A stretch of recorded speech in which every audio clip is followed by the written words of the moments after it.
पीओकेतल्या दहशतवाद्यांची पळापळ, पाकिस्तानी आर्मीनं बंकरमध्ये लपवलं। भारताच्या कारवाईच्या भीतीनं पाकव्याप्त काश्मीरमध्ये दहशतवाद्यांची पळापळ सुरू झाली आहे। पाकिस्तानी आर्मीनं दहशतवाद्यांना बंकरमध्ये लपायला सांगितलंय। अनेक अतिरेक्यांना पाकिस्तानी आर्मी दुसऱ्या ठिकाणी हलवतीये।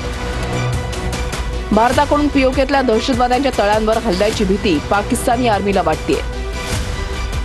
पाकव्याप्त काश्मीरमधल्या दहशतवाद्यांच्या 42 तळांवर भारतीय लष्करानं लक्ष केंद्रित केलंय।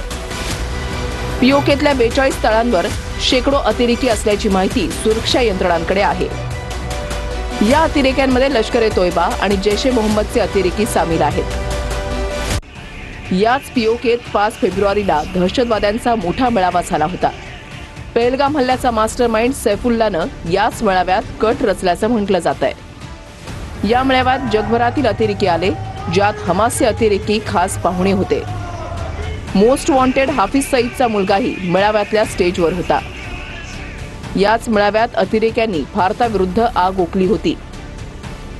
पीओकेतल्या या अतिरेक्यांवर भारतानं लक्ष केंद्रित केल्यानं पळापळ सुरू झाली आहे।